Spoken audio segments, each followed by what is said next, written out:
Welcome to Quail's Knitting Nest. My name is Joy, and this is my nest. Since I've seen you last time, I was working on this sock, and I finished the pair. Here they are. This is done in Wildfoot yarn by Brown Sheep. It looks blue on camera, but believe me, it's green. Or more green. It does have blue in it. And the pattern is called Chalet Socks. It is from this book, Folk Socks by Nancy Bush. There is a newer edition out, which I discovered since the last episode. I don't know what's new about it because I haven't seen it. So I took the pattern from this book. When I showed it to you last time, I had the first sock knit to almost the heel. And I ripped the entire thing out and started over. So what happened was, when I knit socks, I usually start them on 60 stitches. And I'll do the cuff and the heel, and then I'll see how my gauge is going, and then I'll adjust the foot depending if I need to go down or not from 60 stitches. Sometimes I keep it at 60, sometimes I go down to 56. Just depends. Well, I had knit the whole cuff, and I went to try it on, and it was way too tight. I could barely get it on. She had said in the pattern to start with 72 stitches, and I was thinking, wow, that's a lot of stitches. I don't need that many stitches. Well, guess what? I did. So I started over with the 72 stitches, and then it may be a little hard to see here, but as you come down the leg, you decrease in this stockinette portion here, so that by the time you get down to the heel, then you're at 64 stitches. So the reason you need so many more stitches is because of all this twisting going on. Between the cables and all of the knit stitches are knit through the back loop except for this little stockinette portion here. All of that sucks up the fabric. It also sucks up the yarn as well. You use more yarn and makes the whole thing tighter. So you need more stitches. So then when I got to the top of the heel and I had 64 stitches, what I decided to do was, since I would normally do it on 60 stitches, I took 30 stitches for the heel, half that, and then the remaining 34 I left for the instep. So then I worked the foot. The bottom of the sole was on 30 stitches, and then the instep was on 34 stitches. I worked my own heel and toe.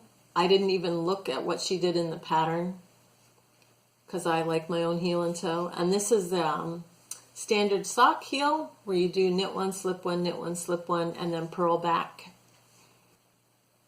So then when I got to the end of the foot here, right at the toe, I decreased those extra 4 stitches so that I started the toe with 60 stitches and then worked them down. And they fit perfectly. Now I'm ready for fall. I'll get to wear my new socks. How fun. Also, since I saw you, the new Interweave knits has come out. This is fall 2020. And this was made during COVID-19. So, interesting things about this issue. Normally, on the cover, you would see a model wearing one of these sweaters. But for this issue, there are no models. It's really interesting and it's very different. So instead on the cover, we have a bunch of sweaters. And I'll show you the layouts as we go along, how they set up the photos without any models. It's kind of fun. And I'll just give you a little snapshot. These are the projects from the magazine that appeal to me, things that I might make. So this is the first one. This one is called the Summit Pullover. I just love this. It's so pretty. It's by Kristen Jancook. And then we have the Moby hat. This one is kind of hard to see, even in live. I don't feel like it's the best photo of this hat, but there it is. It's called the Moby hat, and it's by Moby Hat, and it's by Amy Gunderson. And it has a regular brim here, and then it goes into stranded cables on the top is how you get this effect up here, and I think it's really pretty. It'd be fun to try that. Next, we have the Newsom pullover. This is another circular yoke pullover that caught my eye. I think that's really pretty. And this is by Danae Smith. Newsom pullover.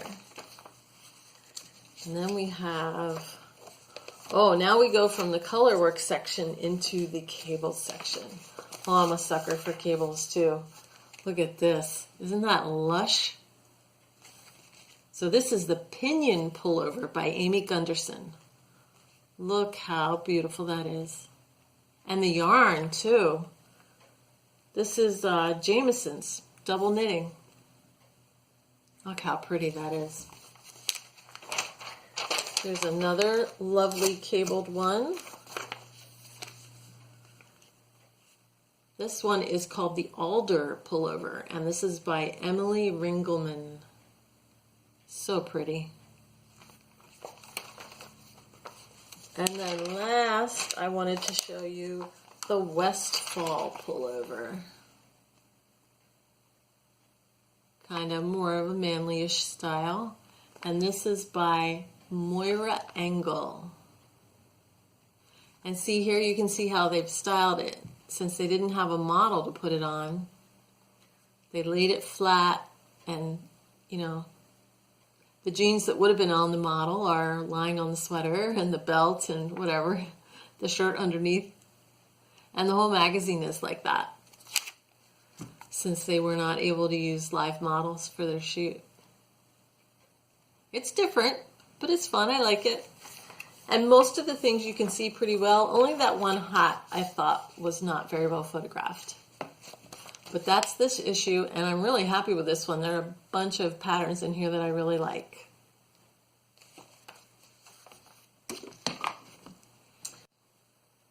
What am I working on now?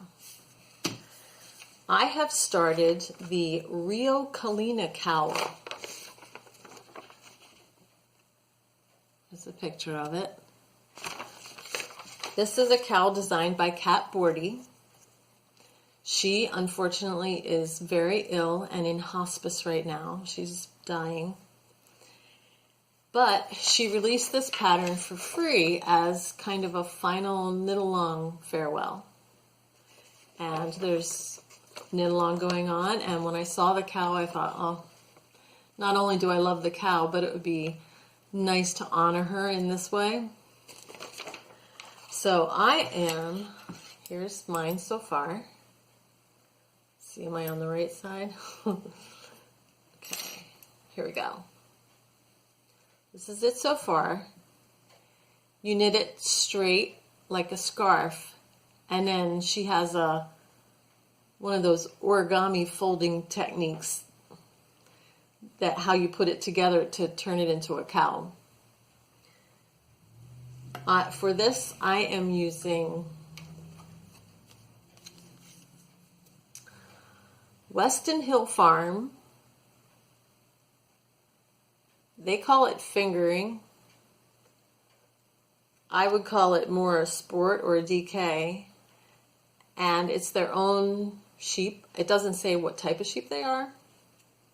Here's the picture. Whatever kind of sheep that looks like. And it's 250 yards, and this color is called Spruce. It's a beautiful, deep green. The camera's picking up this color pretty well. That's pretty accurate. It's a lovely deep green color, and it looks kind of kettle dyed. You know, it has those modulations in the colors. You can kind of see it there. Really beautiful. So a couple of interesting things about this pattern. She tells you how many stitches to cast on, and she tells you how to cross the cables, which is a little different from your normal. This is done in a knit 2 purl 2 rib, so it's a reversible, and usually you would do knit 2 purl 2 and you would cross in knit 2 purl 2s. But this, she separate them, so it's purl 1, knit 2 purl 1. So those 4 are the ones that you cross, which gives it a little different feel to it. And she doesn't tell you when to cross the cables.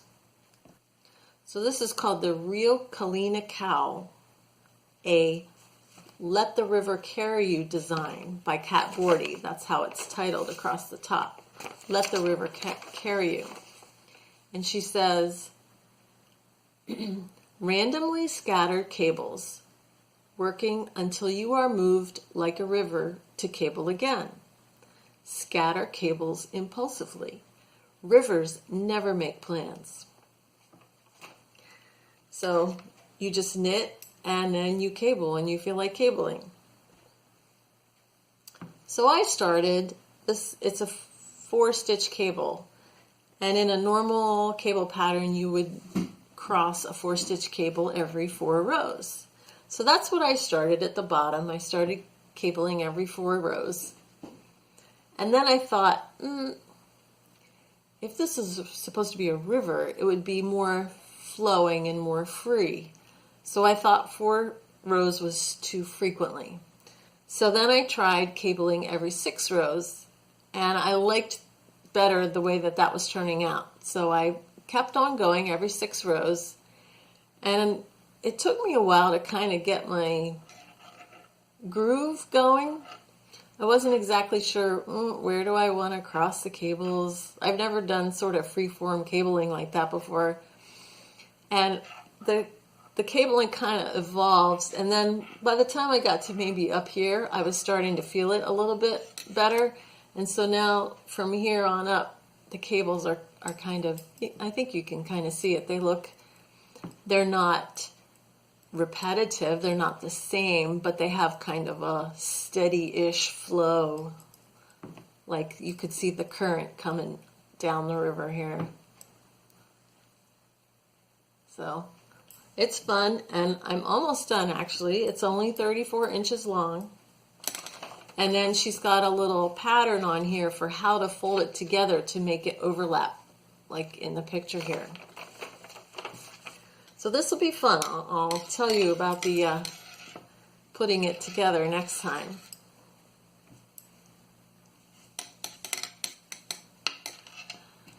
So how are things with you?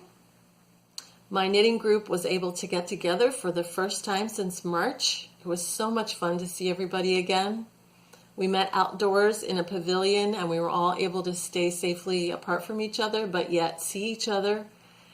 And we had such a good time catching up that the time just flew by. I hope things are well with you. If you have questions, put them in the comments. If you have comments, put them in the comments. And till next time, I will see you again. Bye-bye.